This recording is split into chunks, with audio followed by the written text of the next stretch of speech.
We are flying above the city of Nagasaki. When Japan shut itself off from the world during the Edo period, Nagasaki was its only gateway.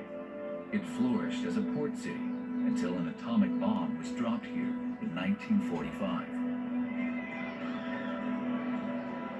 The Urakami Cathedral is among the iconic landmarks that have since been rebuilt. Simon Hull is a lecturer at Nagasaki Junshin Catholic University. He is an expert on the long and fascinating history of Christianity in Nagasaki. Nagasaki was really only a collection of desolated hamlets dotted along the coastline. But when the Christians arrived here in the late 1560s, Nagasaki as a town was born. The first church was built, and Nagasaki rapidly grew into a flourishing Christian port town. So much so that the feudal lord, Omura Sumitada, actually donated Nagasaki to the Jesuits. He actually gave Nagasaki to the Jesuits, and so for a brief time, the city was owned and controlled by the Society of Jesus. And it soon became known as a Little Rome, owing to the number of churches that were built. However, this peaceful, prosperous state of affairs did not last long for the Christians. Here on Nishizaka Hill in Nagasaki, in the year 1597, 26 Christians were crucified for their faith.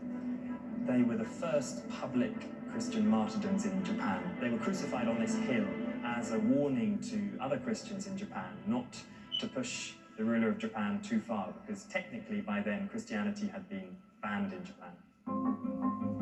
But for Christians in Japan, the persecution had only just begun.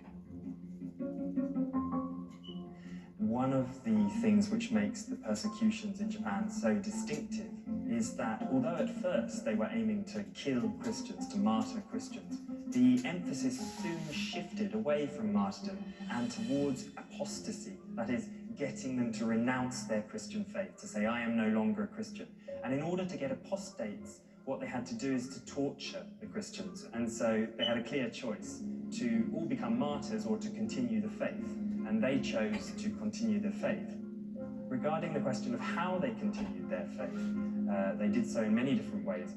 Firstly, you have to remember there were no more priests left in Japan. After the 1640s, there wasn't a single priest left. So that meant no priests, no sacraments, and very few religious objects. So they had to improvise. They used Buddhist statues, for example, of what's called a kannon, and these are known as Maria kannon because they were used to secretly represent the Virgin Mary, even though they looked like a Buddhist deity. After Christianity was banned, the religion still had tens of thousands of adherents. But for 250 years, they worshipped in secret. Many of them fled to the Goto Islands, an archipelago stretching away from the Nagasaki coast. After the ban was finally lifted in 1873, the Christian community in the Goto Islands began to rebuild churches. Today, these are some of Nagasaki Prefecture's most treasured architectural landmarks. Mitsuru Nakamura is a priest based in the Goto Islands.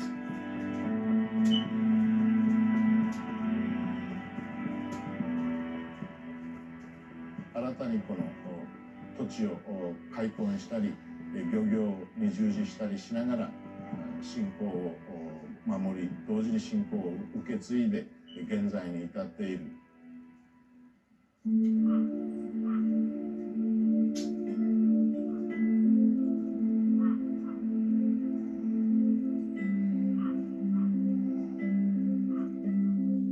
先人たちが残してくれたこの信仰の遺産を大切にして、これからも継承していくことができればなというふうに思っています。